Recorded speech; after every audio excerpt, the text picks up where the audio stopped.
We're in trances, going all to different places, different planets. Watch your aura pass me by, losing balance. What if we run out of time and second chances? Empty-handed, you left us high. Thank you for watching Let's Talk with Sandra. Today, I have the honor and privilege of interviewing Mr. Clorius L.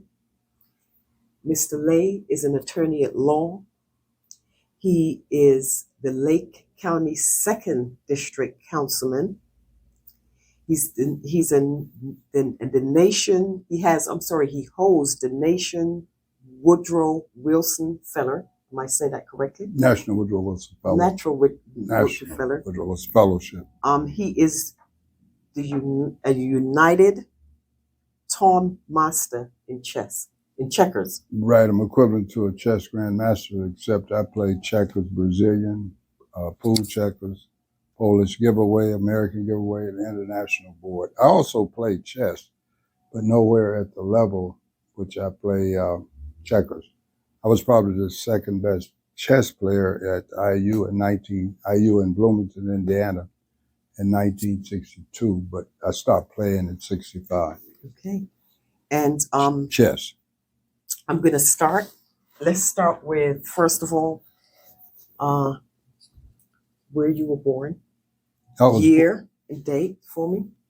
Oh, okay. It don't bother me. It's a blessing to still be here. Absolutely. I was born in a place called Mount Bayou, Mississippi. Really? I was born, in fact, on a plantation. When they said Mount Bayou, if the county is Sunflower County, you're on the plantations. If it's Bolivar County, you're in the city, or it's not really a city. You're in the town of Mount Bayou. Mount Bayou. And I was born there in 1940. Matter of fact, Katie Hall, who sponsored the Martin Luther King national holiday, she and I had the same midwife. Really? Yeah, I wasn't born in no hospital. I was born by midwife. I actually was sent to Gary because I was born out of wedlock. And I was supposed to come here for the summer until my grandmother decided what should happen to me. She was the head of the family. Okay. So let's go back. I'm 82 now. I'll be 83 this year. So you were born out of wedlock. How old was your mother at the time? About 20, 21. 21, and she wasn't married? No. So you did elementary school out there or here? No. I was reared by a lady who was a domestic worker who had, if she had a 6th grade education, I would be surprised, but she was one of the smartest people I know. The reason I know she was smart, she reared 2 children that were not her biological children. We both ended up with equivalency to doctor's degree. I hold a doctor's of jurisprudence. Wow. The young lady that I call my sister, who was a little bit older than me, she's deceased. She had a doctor's degree. Hers was in the area of education. So, but when you said you were raised by an aunt, a midwife. So you were born not a midwife. The aunt was here in Gary. So you were born there, and they sent you to Gary. Yes, How old were you when they sent you? 2. Really? Yeah, I have a picture of when my granddad. Do you? Yes. Okay, well, we're gonna definitely want to see that. Yeah. Matter of fact, I am doing a video book. People finally convinced me to do it. It's for the purpose of my grandchildren. Yes. I don't think anyone is going to buy it would have a great deal of interest. Absolutely, they will. In what I've done. But if I may ask, you were 2 and you were sent to Gary. Do you remember your mom? Oh, I saw my mother now. Oh, she came. No. She didn't come. But I never was exactly broken away from my family. I went south on many occasions. Okay. Now I was raised in the red light district when I came to Gary. Really? Yes. Where was the red light district back then? I was raised on the border. I was reared. You raised plants. I was reared. I was reared 1413 Adams. That was the border. The red light district? Yes. Really? Yes, it was larger than that, but that was the main thoroughfare of the district. Well, I believe that has benefited me immensely. Really? How? Oh, yes.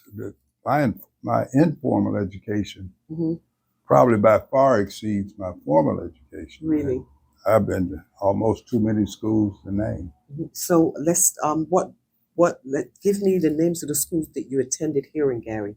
Let's start with your elementary. I went to my mother, and the reason I called the lady my mother Yes. is I adopted myself at 36.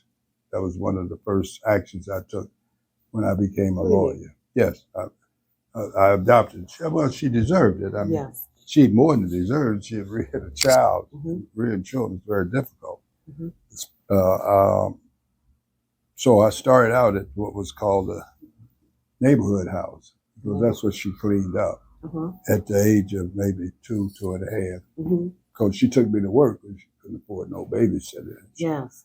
I went to Gary Frable, but it actually should be called Frobel, from kindergarten to I graduated 12th grade, 1945 to 1958. Gary Frobel. It's Frable. Frable. It went back then. It went all the way from kindergarten all the way to 12th grade? Yes. Really? So did Emerson. Really? Yes. All of those went down. Now, Roosevelt did, but Roosevelt later on went all the way, but that was probably 1931. Wow. Frable was built in 1911-12, Frable and Emerson. Wow. What was your experience like in school?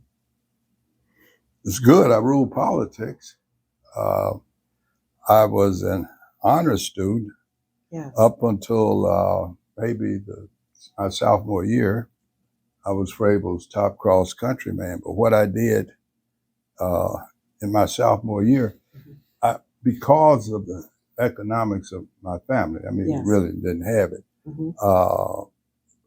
We weren't poor because I always had aspirations. We just didn't have money. I don't have money now, contrary to what some people believe. I wish I had the money they think I have.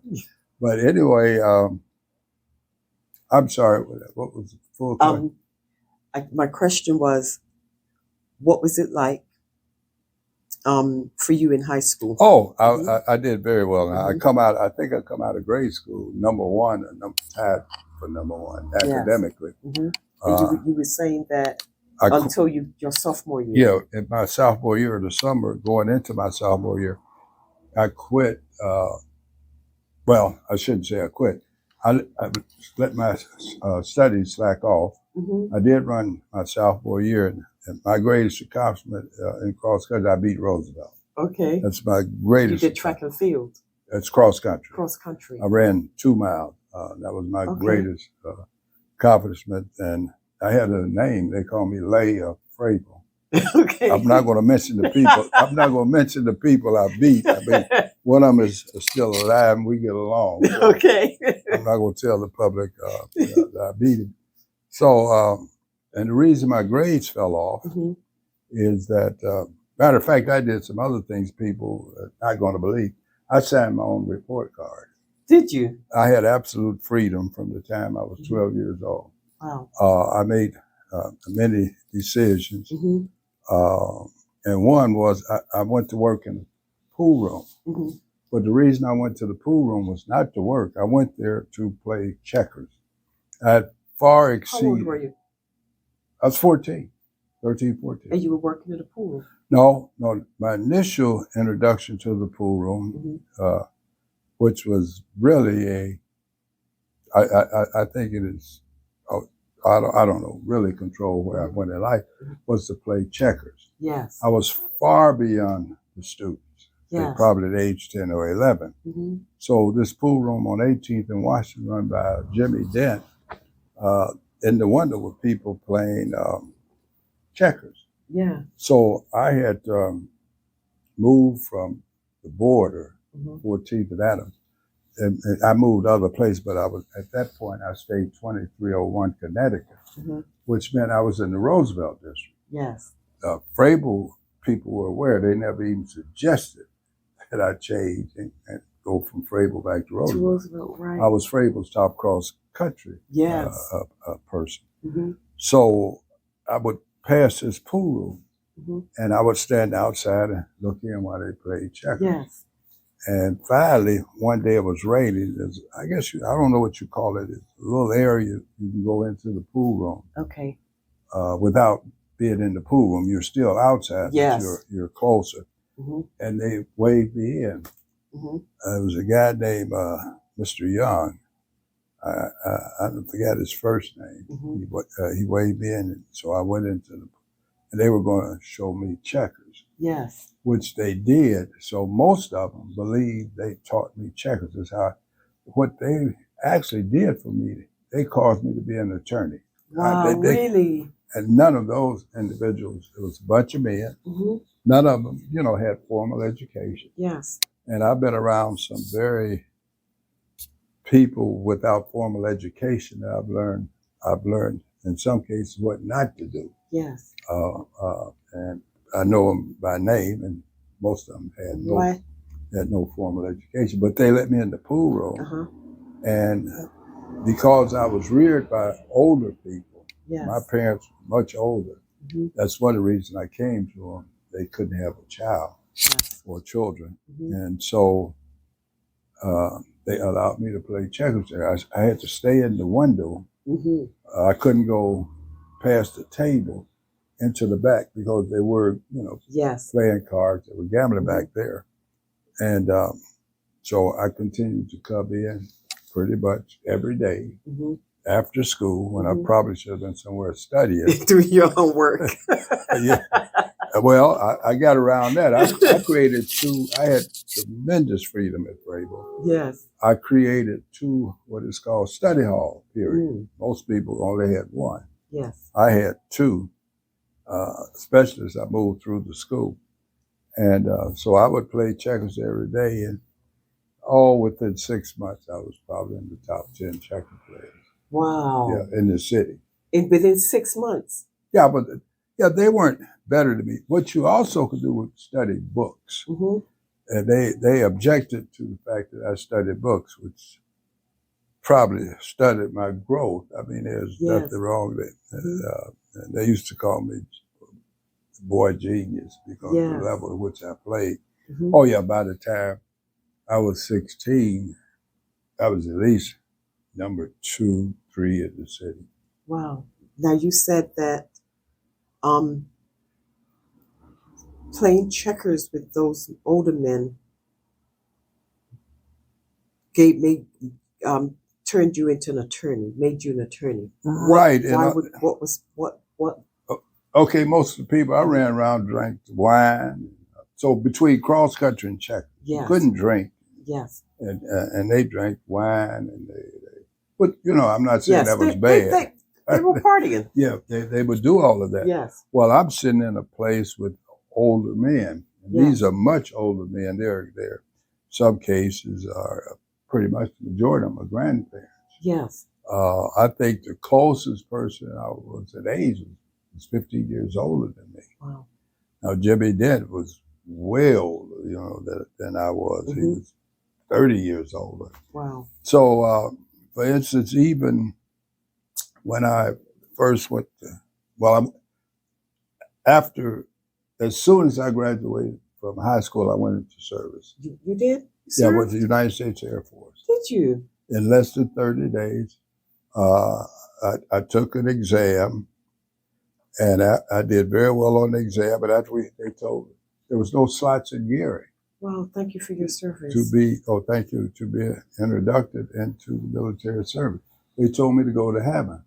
So I went to Hammond Hammond the very next day, took the same test and tested extremely high. I'm good with numbers. Yes. And that basically was developed through, I was probably always good with mathematics or numbers, but I used it by playing checkers. Yes. The checkers is based on numbers. It's same way with chess. I played the world champion in checkers. I was at Harvard University in '96 at the Kennedy School. The program I was in was a state executive program for state and local government. Yes.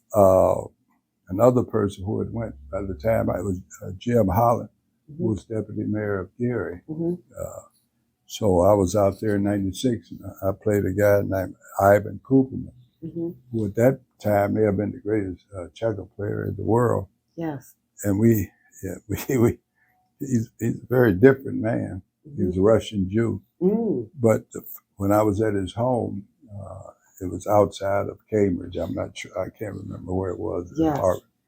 He told me that we should have played chess. That's what we should have played. Yes. There's no money in checkers. Yes. But we have the same mental capacities Mm-hmm. as any chess player you want to see. We just play a different game. Okay. It's just like soccer versus football. Mm-hmm. You know, Pele was the first player to get $1 million Yes. playing soccer. But anyway, he said we should have played chess because at that time, a guy like Bobby Fischer, Cooperman, Mhm. I had the mental capacity of a Bobby Fischer. Mm. He couldn't make $20,000. Fischer being paid millions to play the same guy over and over. Wow. Well, I'd have got Basky, he couldn't, Spassky or whatever his name. Mm-hmm. Fischer could beat him every time he played him. That wasn't even worth watching. So, So you went straight into the military. What was your job in the military? What was it? I carried a special after boot camp. Mm-hmm. Basic training. Yeah, basic training. Yeah. Mm-hmm. You haven't. Oh, that's right. You know, okay. I was at Lackland. Were you? Yeah. Lackland Air Force Base in England. No, San Antonio. Oh, San Antonio, Texas. That's Yeah. right, Lackland. Yeah, I'm taking Lakenheath for somehow reason. No. That's Lackland. Lackland. And Okay. so once I completed basic training, I can't remember how long it was. Mm-hmm. That's where the Alamo is too, and that's the first time I really knew racism. Really? Up front. It was here in Gary, but because I was so young, certain things I didn't do. Yes. Had I attempted to do it, I'd have had a problem doing it, like coming downtown, going into the Copper Kettle. When I was really in school, Mm-hmm. we didn't go out to Miller, to the beach. Yes. We were confined. At Frable, there was an issue up until from 45 to up until 47, whether or not, African Americans swim in the pool with white. Yes. It was stuff that was very subtle. We couldn't be on the cheerleaders. Well, Really? I didn't want to be a cheerleader, but we couldn't get in the band. It was all kind of little subtle things people was not aware of. But anyway, in Lackland, San Antonio, that was the first time I'd ever been isolated from Spanish, Mexicans. I mean, here at Gary, I grew up with Mexicans, Puerto Ricans. When I got there, they could go, let's say, into a, I don't know what you call it, soda fountain place. Yes. But blacks couldn't sit at the counter. Really? Yeah. What year would that have been? 58. 58. 58. So I stayed at Lackland until, and I'll get back to your question. I stayed at Lackland until I completed. Well, I left Lackland to go. Where did I go? No, I didn't go anywhere. School, there was a school, like a personnel school or something at Lackland, so I completed that. And then I was sent to Lincoln, Nebraska. And my AFSC, I had a special prefix. And at that time, that was SAC. It was the SAC Air Force Base. Yes. It was Lincoln, and I was froze there for because of that AFSC. And again, it comes back to I was good with numbers. I tested very high in certain areas. I tested as low as you could possibly test. I mean, I'm serious, extremely low. I can't differentiate which way a wheel is running and all that. Yes, but numbers, it's like numbers. ABCs do. Yeah, at that time I was equivalent to probably, I took a test, I was equivalent to a CPA when I was around 18, 19, with no training. But anyway, I had this special AFSC. And so could you tell them what, for those that don't know AFFC, what that acronym is? I can't remember exactly. It's you got to remember. You asked me to go back. Yes. So your job title. Yeah, it was like it's just simply a title. Your title. But by looking at it, like I was a 73250. I Yes, remember understood. the numbers. Yes. That name, but it was at such a level that I was given a department in the Air Force to in fact run. And, really? Oh yeah. Again, it came back to I think for a substantial part of my life, I used to always say I was lucky. Yeah. It's not true. I was blessed. You were blessed. There was no reason for me to get many of the breaks I got. I did nothing to earn these breaks. Yes. I was in the right place at the right time for people to do stuff.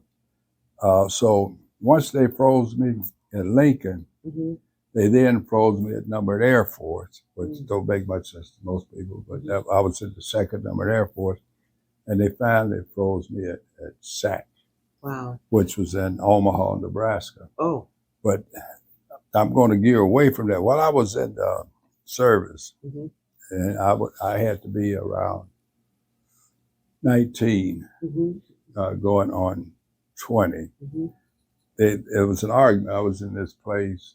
There was an argument. I forgot what we called it. I'm calling it a drugstore. Yes. Well, this argument was going on.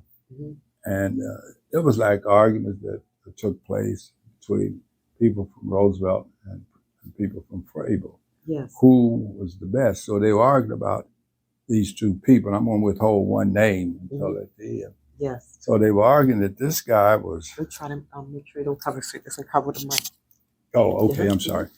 This guy, they said he was he weighed 195 pounds and ran 109.5. You got to remember what year now. Well, I'm talking about 1960. Yes. And and he was black. And he was called Mr. Inside.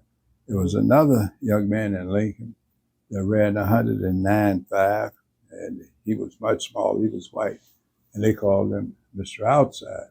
Yes. So they were arguing that there was another guy in the state that was better than both of these players. And one guy, of course, argued, no, that's not true. So later on in this year, I go up to Omaha, Nebraska. And this third guy they was talking about, who they said was the very best, which of course turned out to be true, he carried the ball, I think, let me get it straight. He carried the ball 6 times. And somehow he ran the extra point. He carried the ball 6 times. He was never tackled. Yes. He failed. He tripped himself. They were on the other all-star team versus him. Absolutely no match for this guy. The same year, this guy had the best broad jump in the country. He was state champion in the highs and low hurdle. He couldn't get in the 100 because he couldn't outrun these two guys because his time was around 9.7. He put on the greatest exhibition of football that I've ever seen. Yes. The greatest exhibition in high school. And he did it later, again, I think in a game, Chicago Bulls versus San Francisco. Now I'm going to tell you the name. Yes. It was Sayers. Sayers, really? Yes. Yes, it was Sayers. What was Sayers' first name? That's amazing. I guess old age to do that to you. Sometimes, But he was, I saw Gail Sayers. Wow. I saw him put on an exhibition that was great. I knew then he would be probably one of the greatest football players in the country. Same way in high school, I saw Oscar Robertson. He came to Gary. I knew he was going to be, and I predicted he would be a great basketball player. Yes. In terms of high school, of course, he turned out to be that. But going back to the Air Force, it was pretty much a job. I mean, I was over an office, but the office is important because you had to come through this office either the moment you came onto the base or you needed to leave the base. Okay. And then if you gave me $1,000. I couldn't tell you the name of it. I just can't remember. Not logistics. It's almost like logistics, but I know exactly what you're talking about because everything, it's part of whether you were a full colonel. We didn't have a general on the base. We needed a general. We had a full bird colonel. Yes. I left service as airman first class. How many years did you serve? 4 years. You just did the 4. Well, I'll tell you why I got out. I went into service to travel, but I only went 500 miles from home. I'm sitting in Lincoln, Nebraska. I'd rather been in Germany or somewhere. I'd have paid. I wanted to go anywhere. But the way I was, they wouldn't even send me to an isolated base. Wow. No, I was frozen. So I took the exam to be a pilot. Did you? Yeah, it's called aviation cadet. But I did not score high enough to be a pilot. Really? But only to be a navigator, which is an officer. Yes. Yeah, which would have been great. Except I probably couldn't have. I'm claustrophobic. I mean, I didn't know. I probably couldn't have done it. I mean, they didn't give me a test to see if I could do that. Yes. And so they had a rule when I was in there. It's called 55-45. It was 55, I believe, first term airmen, as they call us all, 40, and the 45 were new ones, or in reverse. But anyway, I had to wait for the final class in what was called aviation cadets. Yes. After that, you had to have a college degree to become an officer. And you could go to what, ROTC, things like that. And you could enter as an officer.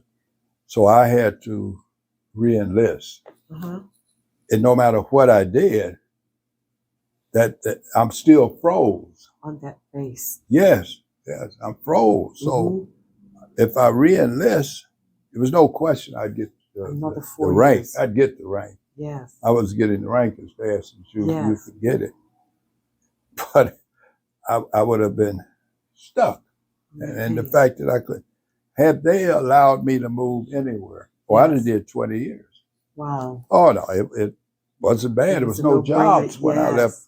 That was one of the reasons I immediately went into service, because the mills were about to have what the major layoff strikes, layoff or striking 50 down. I had no way of getting into the mills, but odd enough, I ended up in a mill. But really? Yes. When I graduated, I'll just go to graduation from college. When I graduated from college, which was IU in Bloomington. IU in Bloomington. What year would that have been? I was graduating in 66, but I got fooled down to Bloomington.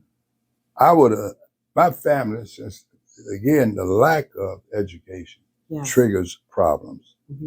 And the school you're in triggers problems. At Frable, they could not tell us about HBC schools. So I don't know anything about Tennessee State, Central, or Morehouse. I don't know anything about them. And my family, I don't know anything about them. They haven't been in those schools. They period. So so the only school I knew about was Purdue and IU. Wow. That's all I knew about. Even though now I'm 21, I don't know about these other schools. And I went to Roosevelt. Now, that was an advantage that Roosevelt had over Frable. You would have known about the HBCs. Yes, they taught of that. And so I don't know anything about it. So what I did, I sort of got tricked into IU. Did you? Yes.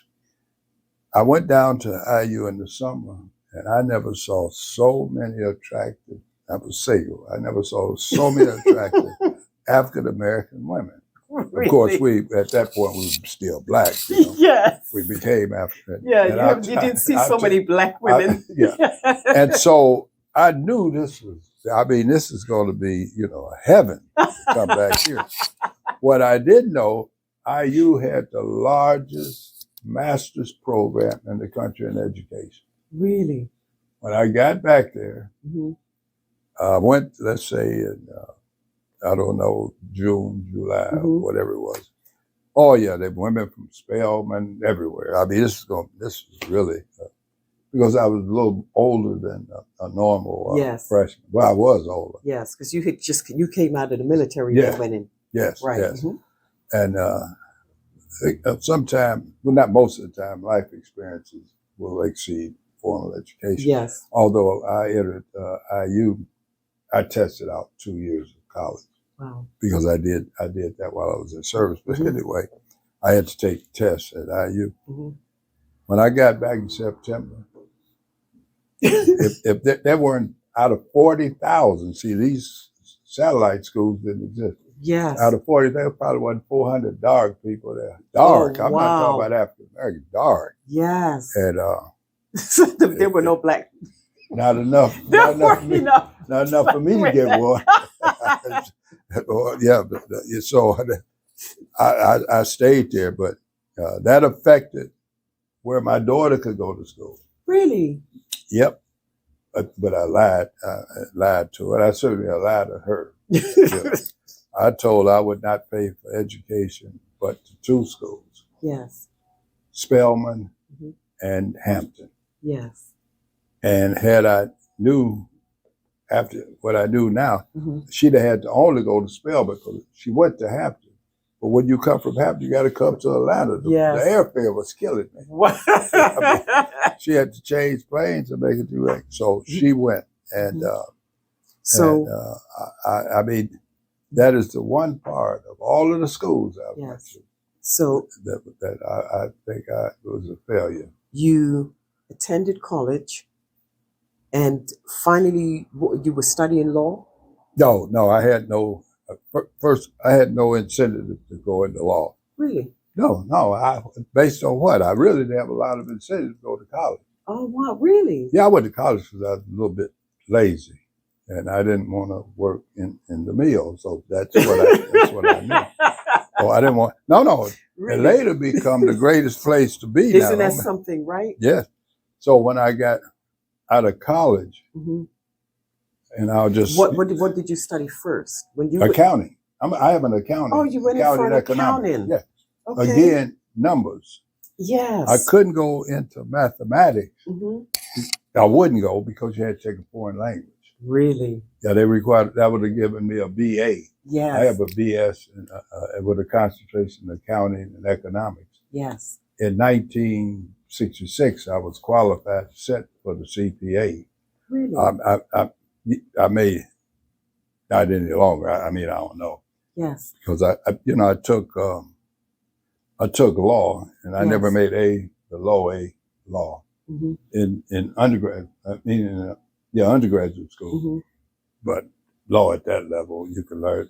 And in a law school, you learn in the first 2 weeks. Yes. So Inland Steel recruited me Really? in corporate headquarters. That's where you didn't want to be.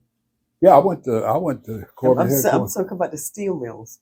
No, I wasn't in the steel mills. No, the steel mills. You said Endless Steel Yeah, recruited you in their corporate office. I went to corporate headquarters Yeah. in Chicago. Oh, in Chicago. I was not in the steel division. Right.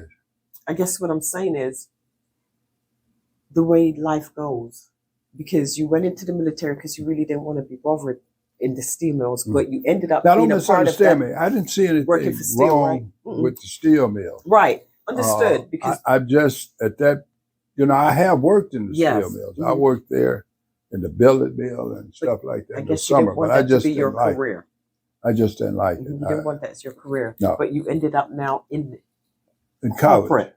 Yes, because I came out of corporate headquarters. Mm. I was recruited by Inland Steel, Wow. both in the steel division and corporate headquarters. Mhm. I really, and it may sound strange, certain distinctions you can't get it sitting in a school. Yes. But I did know after I was recruited, I went to Chicago and Mhm. they buttered us up. They said, very fine restaurants. Yes. We ate. But I also knew better, you don't eat when you're being interviewed. Really? No. Tell me why. Well, it takes you have to concentrate on the interview. You want the job. Yes. Certain things I knew or Yes. I had studied, what is it called? I can't think of it now. Like I'm going to call it mannerisms. etiquette. Etiquette, there you go. I knew they Etiquette. absolutely wasn't doing etiquette Yes. coming off the border. Yes. I knew after anyone does anything for you, thank you. Absolutely. Whenever you address older people, it was Yes, sir. Yes, and ma'am. no, sir. Yes, absolutely. I used to win money. I gambled a lot. Mm-hmm. They threw me out of Kappa for that too. Did they? When I come out of service, I gambled. Yes. Other people my age didn't know anything about gambling. I knew a great deal about it. Yes. Their Even numbers again. Oh, I came together and people I hung around. That we gambled. We played cards. Yes. We played cards in service. That's right. So when I got to college, they were a little naive. They were youngsters, but we the same age. Yes. Matter of fact, when I got to IU, because of the manner in which I dressed, when I'm arriving, I'm 21. Yeah, I'm like 21 years old. So I didn't dress like a normal freshman. Yes. Remember, I wanted clothes so bad. That was one reason I quit to go in the pool room so I could buy my clothes, pay my book round, and stuff like that. My family couldn't afford it. There was another freshman that entered at the same time. And we don't really look anything alike, in my opinion. They thought I was this freshman. Yes. The freshman's Booker T. Jones of MG. Really? Yes, they thought I was Booker T.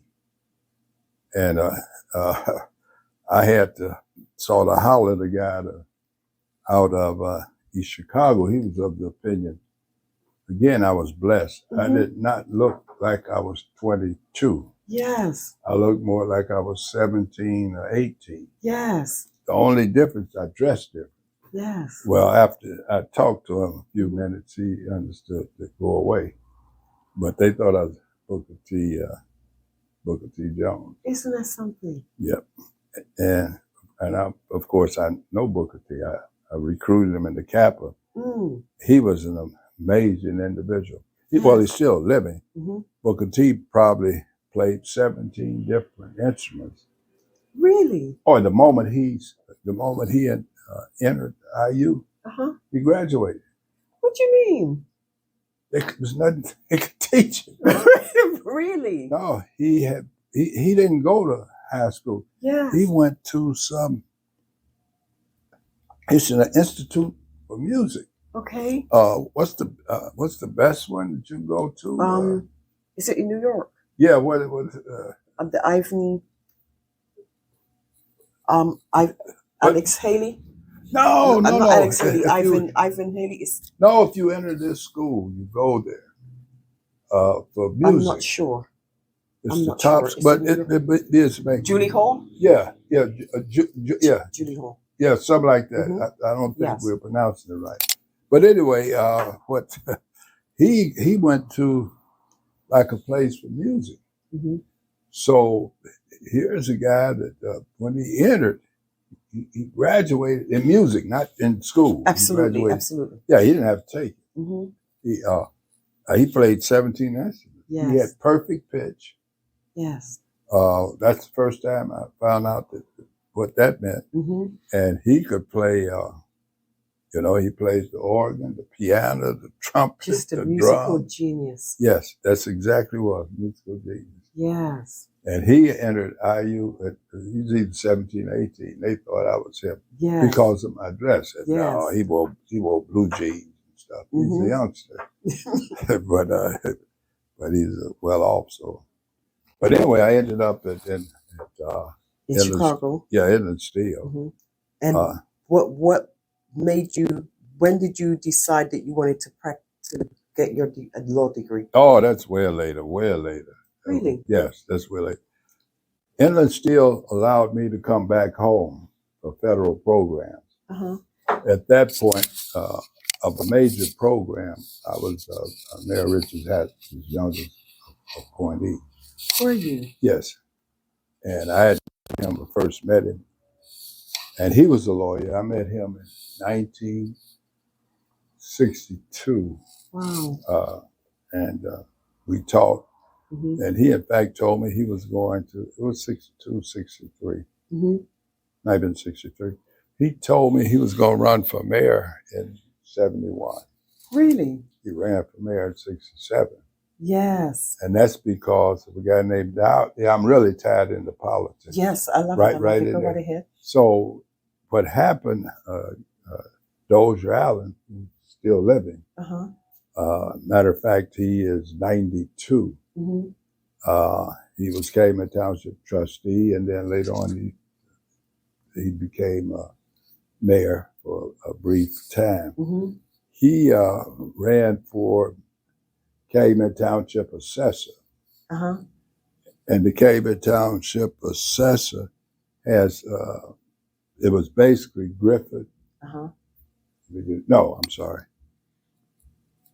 Yes, Griffith and Gary. Okay. There was a Cayman outside. Mm-hmm. In that race, he won Gary. That's in 1966. Wow. And so Richard moved his time thing up based on what he had told me. Now Yes, he didn't make a public. That's why that's how he his ran in timeline to run in for mayor. 67. Really? And they asked me again, some people that are no longer with us. I was a youngster. I was maybe like 26, something like that. Yes. But I was at Inland Steel. I was an internal auditor. That's the cream of all crops. Yes. So yes. you went around and you harassed other people. You were an auditor. You were fed well. Yes. We dressed well. Yes. And of course, I was the only African American on the team, yes. and may have been the first, probably in the history of England, because I'm at corporate headquarters. But anyway, and this shows you how I know I'm not perfect. They asked me to calculate some people that was in Mayor Hatch's on Mayor Hatch's campaign team. Asked me to calculate that race. So what I did, I calculated the race, and I came up where Richard Hatcher couldn't win. Really? No way could he win. Really? When I calculated it, and I can't tell you all that I calculated. Yes. I did it at a place called Skyline, and when I did it in a trailer, I remember that part. And I came out of Chicago, although I'm from Gary. Yes. And I lived in Gary, but I worked in Chicago. Yes. At Inland Steel. That he could only get 40% of the votes. Really? That was it. No, I couldn't calculate that 60% was going to A. Martin Katz. Yes. Who was the current mayor. And so I, matter of fact, went to Mayor Hatcher's home, told you I knew him personally. Yes. And I told him at the time, I said, well, you can only get 40%. And I really felt bad telling him because, from the day I met him to the day he died, he was one of my heroes. Yes. Although I was on a different political team. Yes. I never lost respect for him. Yes. I mean, and it was funny. We'd have these conversations, although he is about 7 years older than me. We'd have these conversations. I think he respected me. I know he did. I don't have to think that. So he won. Yes. But let me show you what happened. It was a guy named Conrad. See, when they asked me to calculate, asked me to calculate between Richard Hatcher and A. Martin Katz. There was a third person that was in the race that I don't know about. Yes. This third person came in, Conrad, something about his brother, something, I don't know. He received 13,000 votes. Really? Hatcher had 21,000. Katz had 19,000. If you add that all up together, you will find Hatcher only had 40% of that vote. Wow. So the 40% was quite accurate. Yes. I didn't see the split between Katz and Conrad. Anybody tell you they did, I doubt it. Yes. I doubt very seriously, because at that time, I'm sure there were people better than me with numbers. So was that an upset in Gary? Yes. Was that a Yes. big upset just Yes. everywhere? But again, don't forget, if you take the 21, that's like 53, Yes. 54,000 votes. Yes. 40% of that, well, I think it was 40% is 21,200. That's what he had. Yes. And that's what won. Matter of fact, that may be leading us into the current politics. Absolutely, The absolutely. last time, and they tried to beat him in the general election with the, what was his name? Radigan. The Democrats went Republican, white Democrats went a Republican. That really split off Gary to some extent from the county in Maryville because of their action. But anyway, that is the last time a mayor has lost his second term. Wow. And Katz would not have lost had Conrad helped defeat Katz. Yes. Katz would have won his second term, and the whole history would have been changed, and Gary Hatch wouldn't be mayor. Wow. But no one since then. And there's been some lousy mayors since Richard Hatcher. And you served on the every mayor. No, I sued every mayor. By then, I was the attorney. I left. Really? Yeah. Well, after I came to Gary, and I found my association with Richard Hatcher just again was a blessing.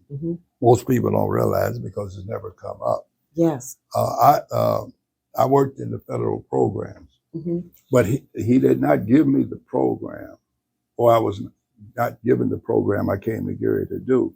Yes. It was to be the head of the concentrated employment program. Really? Yes. They hired a guy named Wallace White, which, to be honest, that was the best choice at the time. Yes. I mean, this was a new mayor. Federal programs were all new, when they were coming in. Of course, they were under Johnson at the time, the beginning of the new society.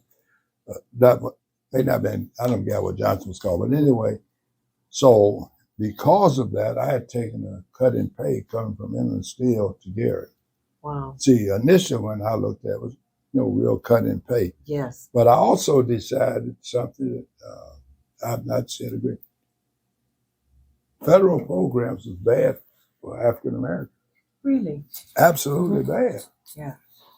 Okay, the only people benefit was people like me. I'm the director of the program. I trained the program people.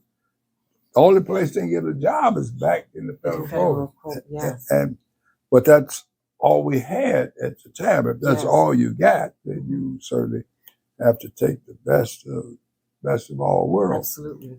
So, but anyway, once I decided that was not good, I left because, again, I knew I could do better. So what it was, they called it a national search. I don't think it was national, but it was a town, East Chicago Heights. And so I was invited to serve as their executive director. Really? But it was more like a city manager. Yeah. But I was paid from a foundation, a private 501c3. Yes. And therefore my salary far exceeded the mayor, the council. Really? And one of the reasons they liked me, because I worked with Richie Hatch. That's Isn't it. That I mean, I'm sure that there were other factors. Yes, that was a big one. Your main factor. Right, and I wore this big natural. Did you? Yeah, but I didn't like wearing the natural. Really? So after if they thought I went through the interviews with it. No, I wore it for some time. I cut it off. Later on, I wore it again, but I cut it off. Yes. And I stayed there. Now I stayed there in East Chicago Heights, and I was, as a matter of fact, the gentleman at Gary said I was changing jobs too much. 1 second. Okay, so you were being paid through 501c foundation, Right. and you're making more money Then the mayor. than the mayor. The mayor made $75 a month. Really? My expenses back there, what I did, again, don't forget I'm an accountant. I knew it would be better. My salary is only about $13,000, something like that. But I carried an expense account over here that they could not question. Really? I mean, I wasn't doing nothing really. And it was totally separate. So I believe it was 5,000. So I'm sitting over there, which at the time was better, which meant I made more than I made it in Steel or in Gary. But anyway, I was then recruited. They were putting together a think tank. And in this think tank, one of the people there was Reverend Dr. C.T. Vivian. Really? Yes, I moved across the country with C.T. Did you? Yes. He gave me a book, said that this is for my sidekick, and I misplaced the book. Oh, wow. A book he wrote. It was called the Black Strategy Center. Really? I came from a think tank. I learned more in the think tank in 2 years than I learned at Harvard, Notre Dame, University of Chicago, IU, Valparaiso, University of Nebraska. All the money you spent? No, I didn't spend any money. You're military. Did the military pay for your college education? They paid some. Right. But don't forget, I'm a National Woodrow Wilson Fellow. That's right. They pay. Really? Yeah, they pay. It carries such prestige with it. Real quickly, could you explain that for me before we go on the natural how you obtained that? The think tank was closing down. What I was just about to tell you. Yes. In 1971, 72, it was closing down. So everyone had to, high level people, we all had to try to determine what we would now do. My formal education was beneath my salary demands. I mean, your father had to own the company for you to get the kind of money I'm demanding. Yes. So at that point, because C.T. Vivian, who basically was president, Archie Hargrave, chairman of the board, but I was the single head of this whole thing. All powers were given to me. Yes. Because they were off doing other things. But anyway, it came down to C.T. wanted me to apply for the National Negro College Fund to be the head. But it's a guy, I can't remember his name. He was a judge, but he had been a congressman. And I tried to convince C.T. I don't have the formal education. Yes. You know, they're not going to just say, here, I got a BS degree in accounting and economics. I had started at the University of Chicago in their MBA program. Yes. And I stopped that. I stopped that to come together with the federal program. Yes. So I told him that wouldn't work. And that what I was going to do was go to law school. He said, well, you're starting all over. So I applied to law school, and I was accepted. But the problem was, when they told me how much money I had, I was vice president of a bank then. Yes. After I left the think tank, I became vice president of the University National Bank. Wow. It's not a black bank either. Yes, yes. And so I was there, and the money they were offering me for law school, by then I hadn't gotten married.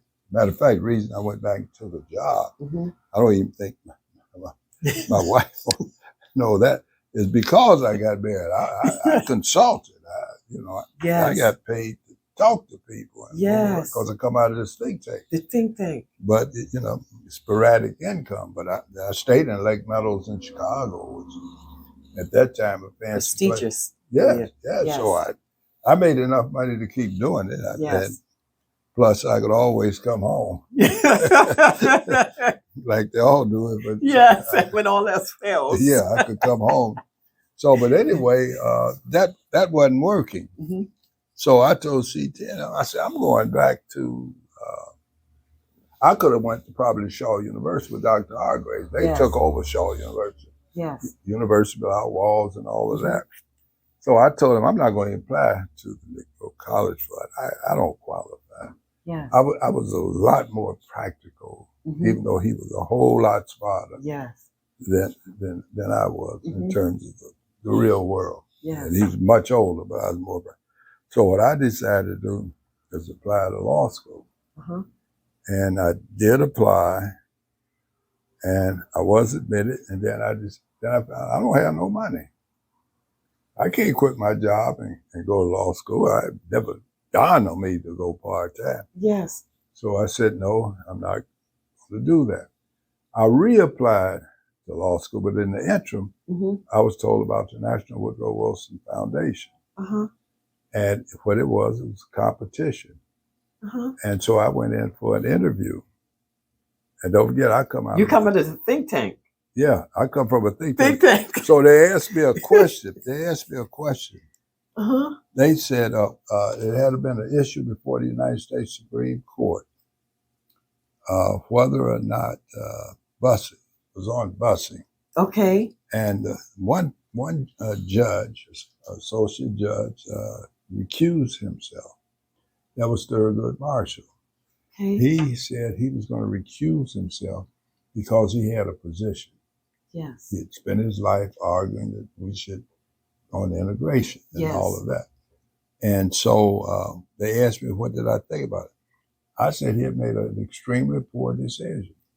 All his life, he's fought to be somewhere. He gets there. He now should be a spokesman. Yes. And he recuses himself. I said, every white judge there knew exactly how they were going to vote. Yes. They knew.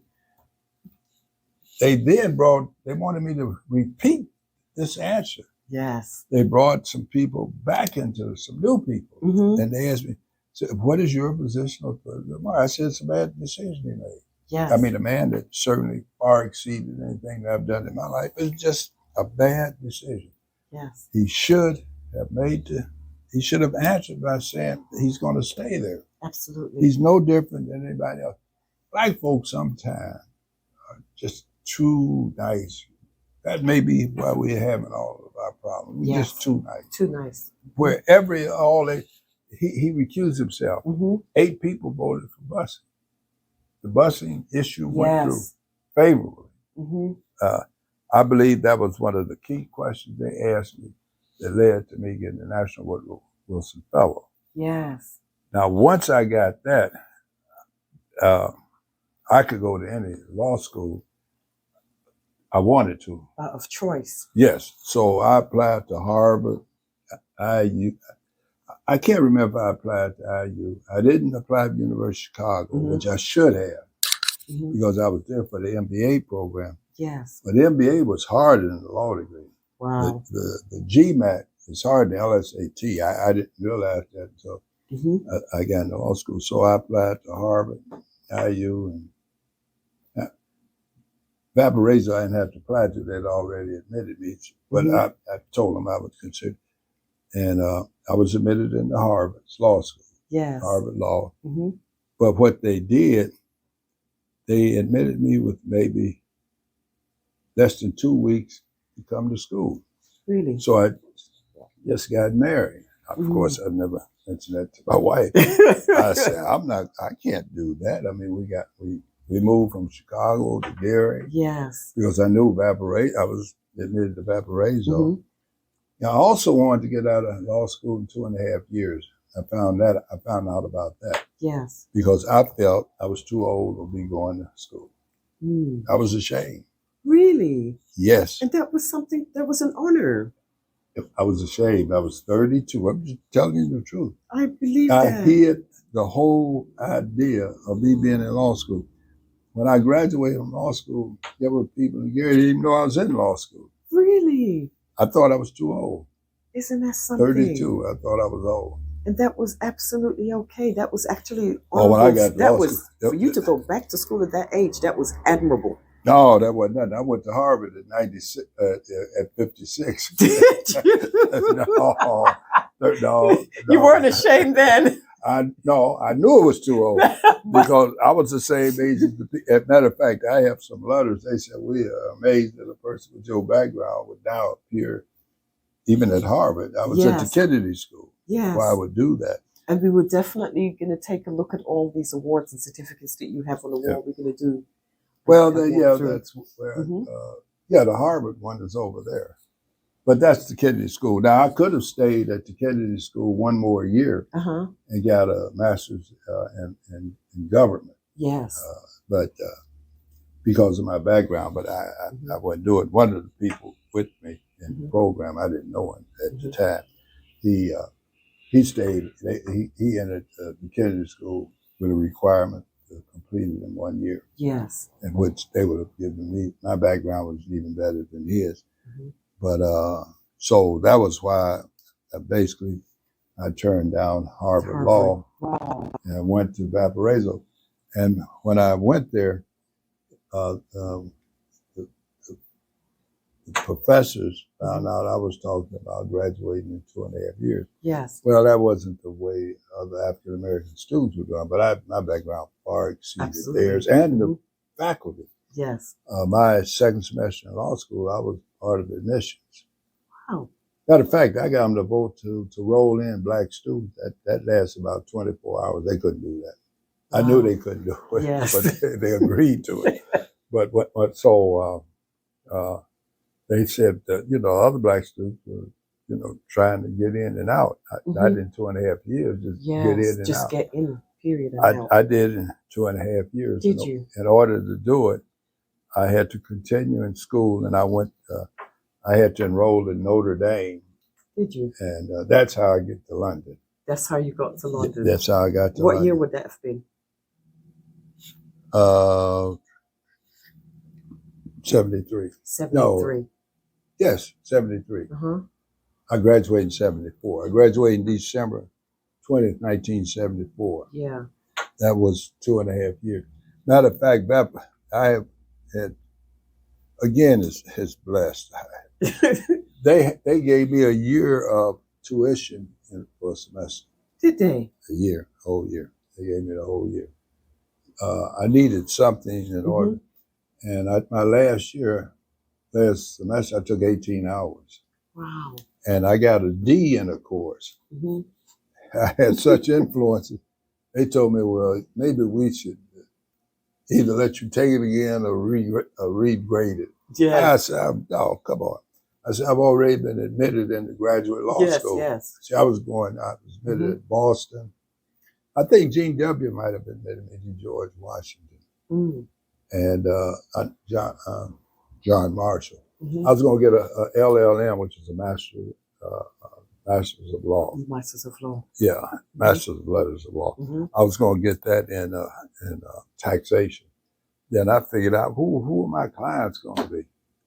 Really? We don't have no money. We don't have no money. So I'm not going to waste any more time. So I opened my own law office. I've never been under no other person in a law office. Just under you. So what year did you open your in Gary? Yes. What year? I opened it in February the 2nd, I told you, 1976. 1976. And I was 2 doors right down this hallway. Really? In this building? In this building. Very fancy. Was this building at that time still the bank? What was it called? Gary National Bank? Yes. So it's always had offices up here where that people can have their... Except African Americans was not up here. Really? Never lawyer. I was the first lawyer up here. African American. African American. And yes. a lawyer. Yes. And really? we did a custom. This table here I purchased in 1980. Really? Oh, it was a ridiculous. It's lovely. It was a ridiculous price in 80. Yes. I'd hate for you to try to buy this now. Yes, and it's so heavy. It'd probably run $5,000. Cost me $1,800 in 1980. Wow. But no, I came into the bank in 1976 and talked the bank into completely redecorating an office for me, and it was Suite 317. Yes. Isn't that something? And I never... because you came from a think tank. Yeah, I didn't need... think tank, you could talk to. No, I didn't need other people. Yes. For instance, they said, well, a lawyer don't know his way around. When I went over to the building, which was across the street, I took a bunch of dollar bills. Yes. I gave the people over there, I'd buy their lunch. Yes. See, you learn that. I would buy it. They didn't ask me. Mm-hmm. I would buy their lunch. So if I made a mistake, the girls would correct it, Yes. or the young ladies. Yes. Oh, I was making mistakes. I didn't know, but they said, well, you should have had 2 copies of this. Yes. Or 4 copies. You already gave us 2. Attorney Lay, we're going to make you 2 more. Yes. I was also smart enough to never let them know I was smart enough. Right. Yeah, either. That would have caused a problem. Some people go in and they smart of it. I don't care if you call me an attorney. The best title, people are asking. Yes, I was going to ask you. I'm going to ask you this before we. And I'm used to the best title or that you've had, or the best accomplishment that you've had. Let's call it title or accomplishment would be what? Okay, some people would think it would be a lawyer. Some people would think it would be an accountant or a councilman. The highest title you can call me is granddad. Oh, really? Yes, and people think That's I'm doing. Lovely. My best friend is a 7-year-old child. Really? That I pick him up every day.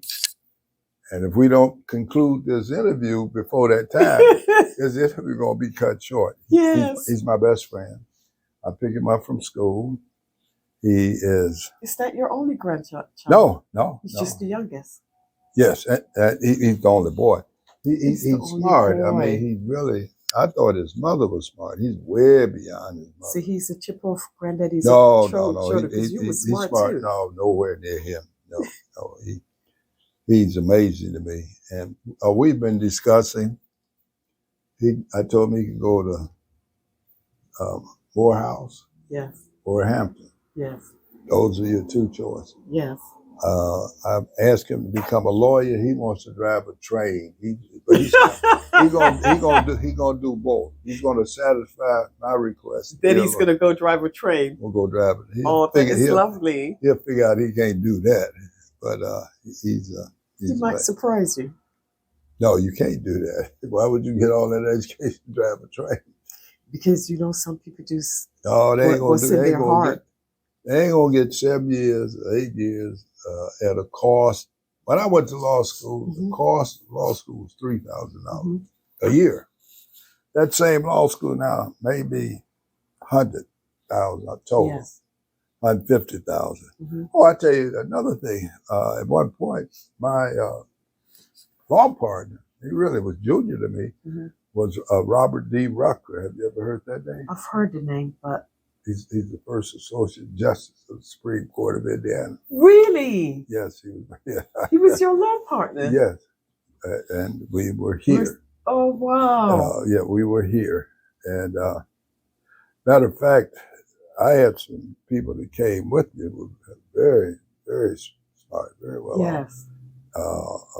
But he was my law partner, and he left for politics. Which at that point, the only reason I entered politics, I went that was my question. My question was, how did you get involved in politics from after? Okay. I'm always involved in politics. Right, you were always involved, but active. Let's say no, actively. I fed off. I became a candidate. Right. I fed off. I advised people in politics. Right. When I returned to Gary, I knew a great deal in them. Absolutely. Because I could calculate stuff. I lost $1.76 billion. How? In a restaurant. What do you mean? It was stupid. I didn't know anything about the restaurant. You opened up the restaurant? Yes. And you didn't know But I built a restaurant. Did you? It's over on 15th Avenue. What was the name of it? It was called Clorius. Really? One room in the restaurant, I spent $250,000 called Chloe. That's my daughter's name. Really? So I went bankrupt. So now I got a problem. I got to figure out, I thought, how to get the money back. Most people thought it was the restaurant that was the problem. What was the problem? I destroyed the law practice. Right around the corner is one of the fanciest law offices ever, certainly by any black person. And I needed aluminum window, Karastan carpeting. It's very fancy. It's like a nursery or something now. It became a lottery office for a while. It's still there, very fancy. Where is it located again? 1501 Martin Luther King Drive. Wow. Yeah, if you go down Martin Luther King Drive, you'll see it there. Stay tuned for the next episode as our host Sandra continues her conversation with attorney Clorius L in part 2. We're in trances, going all to different places, different planets. Watch your aura pass me by, losing balance. What if we run out of time and second chances? Empty-handed, you love fast life.